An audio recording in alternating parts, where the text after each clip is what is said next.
Reach you standing up as befits, but I'm glad I can even sit at the moment. I heard you were ambushed by outlaws. You heard right. Those bastards did a job on me. And I got out luckier than most. Almost all the others were killed, including my page and my surgeon. So there is no one here to heal me, and I will have to inform poor Albert's father that his son died in my service. I hope your health will soon be restored, sir. We shall see. But now, you tell me what happened here in Herrgottsnamen. Why did my chamberlain try to hang you, Lord Capon? In truth, the welcome we got from your Master Chamberlain was somewhat... how shall I put it?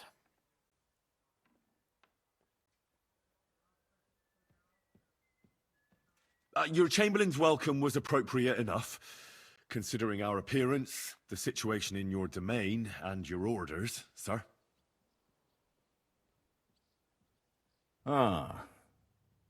I appreciate your diplomacy, young man. Master Chamberlain Ulrich can sometimes be more hasty and passionate than is healthy. And we are glad you hold no grudge against him. Are we not, Ulrich? I regret what happened, gentlemen. Please accept my humblest apologies.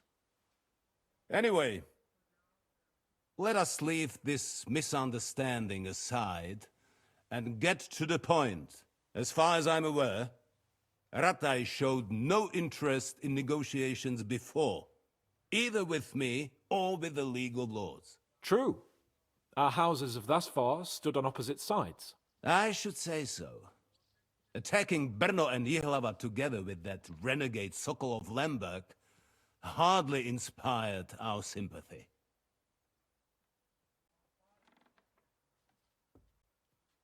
But we can all point the finger. Your League of Lords, on the other hand, abducted the king. Although I don't doubt your reasons, just as Sir Hanush did. We certainly had. The main one being that your Wenzel is an irresponsible drunkard and idler who is hurting the Empire by his inactivity. But let us leave that aside. Tell me, what does Sir Hanush have on his mind? I am all ears. Unfortunately, during the ambush, we lost the letter we were carrying, so you'll have to make do with my word of mouth. All right. Go ahead and speak. In brief, Sir Hanush, Sir Radzig, and other lords take the view that the situation has got out of control. And that's of no benefit to anyone in Bohemia, neither Wenceslas's supporters or the League of Lords. King Sigismund's actions will not lead to instilling greater order than under King Wenceslas. Quite the contrary. Let us say that maybe. What arises from it? Sir Hanush and the other lords on our side are interested in knowing what the stance of the League of Lords is at this moment, and whether they haven't perhaps reevaluated some things. In other words, whether I might betray Sigismund.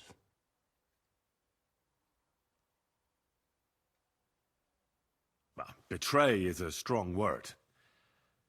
We came to you, Sir Otto, because you're the leading voice of the League of Lords. I expect there are also lords among your ranks who are considering how to find a way out of this sticky situation. And for the Kingdom of Bohemia, it would certainly be better if our paths were to join rather than parting. Your companion speaks like a diplomat, Sir Hans. However, the question is whether it's possible to join fire with water and end up with anything but nasty smoke.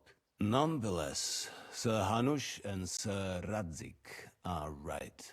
There is disorder and anarchy in the land. Bandits riding roughshod all over. As we all know, to our cost.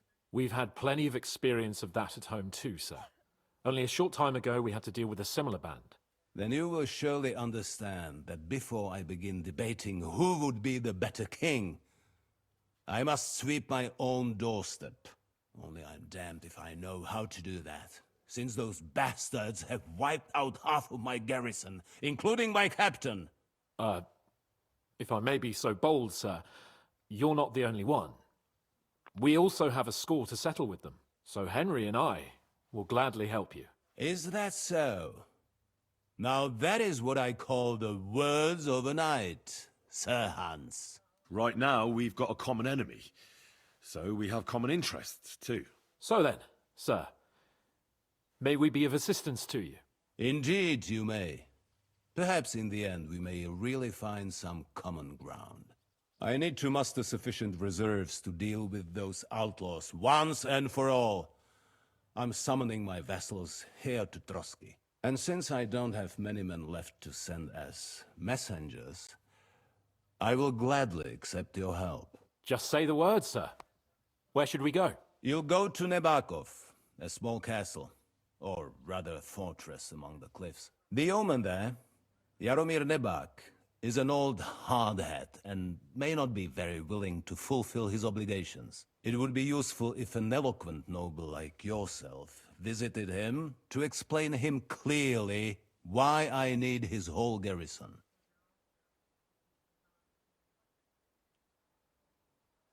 Is that all, sir? It's no simple task. Knowing Jaromir, if I sent a common messenger, he'd come back with a boot print on his backside. Dealing with the lower nobility can be tricky. They tend to be fixated on their own somewhat fragile status. Who is this lord? The lord of a smaller house with not much in the way of estates, just a fortress and lands, but he also owns a mill that provides a significant part of his income. His children are grown up. His daughter married well, thanks to Sir Otto. His son is away from the domain, dealing with duties.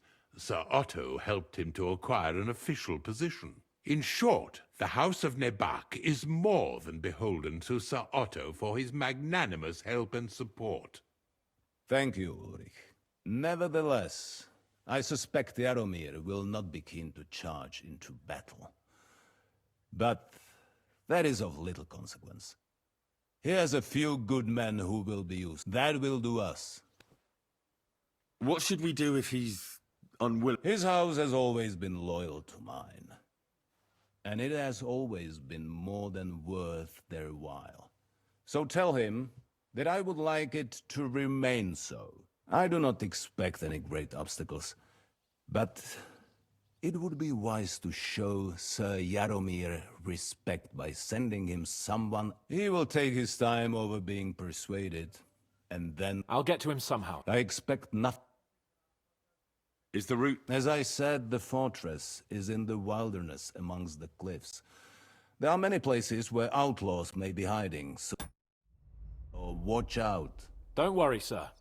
I have Henry here by my side for such situations. We'll take care of it, sir. All right. We'll head out as soon as possible. Let's not delay our diplomatic... Very well. The Chamberlain will show you where you can put your heads down, and he will supply you with horses. And once we have resolved this little digression, we shall talk about your own mission.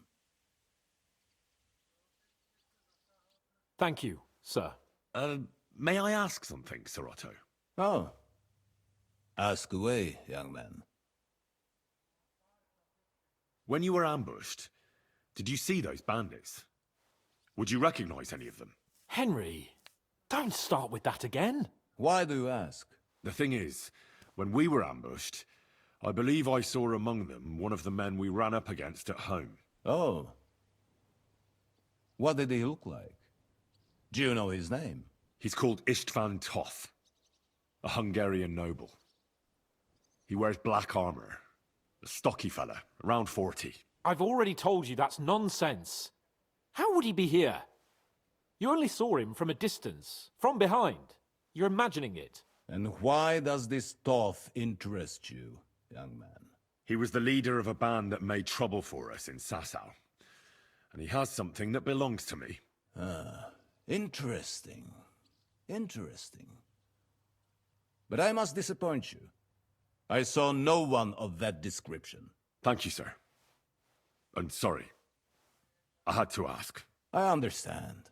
And now I shall entrust you to the care of Uri here. And I shall look forward to the good tidings you bring me from Nebakov. Go with God, gentlemen. Thank you for everything, sir. The Lord be with you. There will be time enough yet for social niceties. Now there are more practical matters to deal with. Sir Otto has generously agreed to accommodate Lord Capon in one of his chambers. And you, Henry, shall also be accommodated, as befits your station. Furthermore, his lordship has kindly decided that you may take one of our horses, and naturally your equipment shall be returned to you. Gentlemen, follow me.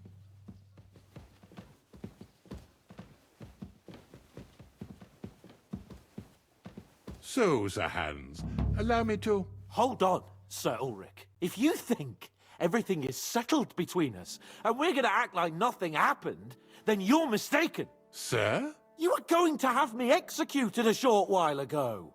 I expect a proper apology. Then please accept my apology once more, sir.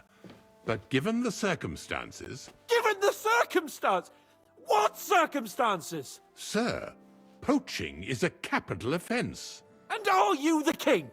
That you can hand down death sentences? No, you are not. What's more, you had plenty of reasons to realize it wasn't a good idea. Sir, I could not have realized that. You couldn't have realized. Yes, you could, but then you wouldn't have been able to play the Lord and stage private executions. Sir, once more I apologize. And now, please allow me to show you to your quarters. I wouldn't dream of inconveniencing you. I'll find my quarters by myself. Henry, once you're done with that annoying fool, get your horse and we'll meet at the gate. Well, it seems Lord Capon will not be requiring my services anymore today.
Please excuse him. He's been through a lot, as I'm sure you understand. It is understandable, of course. I was just hoping that our relationship would be a bit warmer after that, regrettable misunderstanding. Nevertheless, welcome to Trusky, the finest and biggest castle you shall ever see. Rumor has it that the castle was built on the jaws of hell, and that we're sometimes plagued by demons here. But don't believe a word of it. It's just idle talk to excuse the servants' laziness and incompetence. It's demanding enough keeping everything here running smoothly without any of that. It requires a man of exceptional qualities and talents. By the way, this place is a maze for strangers. It's very easy to get lost.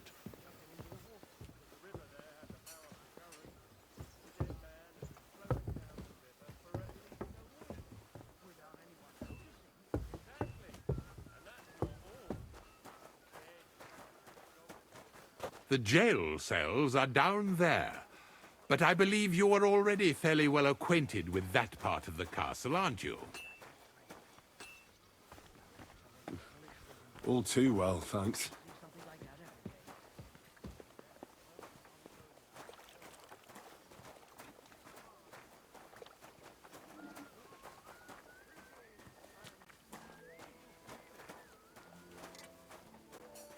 Here it is.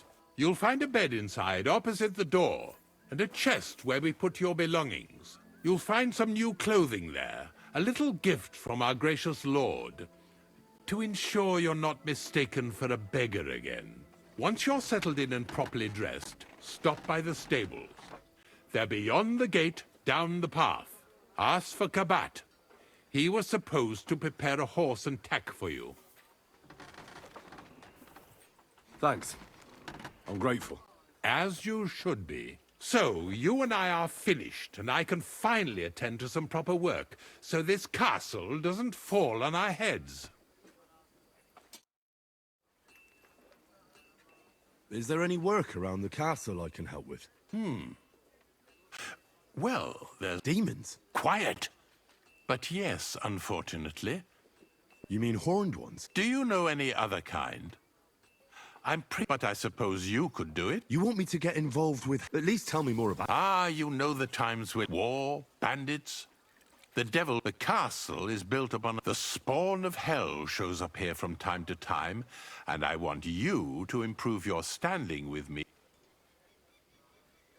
Let's get to the heart of the matter. Our cooks, Manietta and Berto, were complaining about the creatures running around there. Ossina, the castle blacksmith, was also blabbering something of the sort as well. The good news is it's only 3 people, for now. We have to act quickly to prevent the panic from spreading any further. What did you do about it in the past? I reckon this isn't... We usually cleansed the infested places with the help of a priest or an apothecary, except for that one year when Sir Otto himself faced Lucifer. Lord von Berghoff has my admiration. How long did they fight? And what kind of armor was Lucifer wearing? In any case, you'll have to ask Manietta and Berta, or the blacksmith perhaps, and then simply make sure to get rid of them for... I'm sure both ascribe Erazim. The question is if you're up to it. I'm ready to... Could you arrange for me to be able to go wherever I want in the castle, without any... Very well. You can move freely about the castle while completing this task, but don't stay any longer than necessary in otherwise forbidden areas. I let the guards and servants know discreetly. If anyone asks, tell them you have my permission. You said something about a priest and an apothecary. Should I pay them a visit? We've always used either holy water or magic water from the apothecary to get rid of those hellish creatures. Which one would you prefer? I'll try the water from the apothecary. He supposedly went all the way to the Takoff waterfall to collect it. I believe you can do it. Should the demons attack, but don't make too much of a ruckus. God be with you.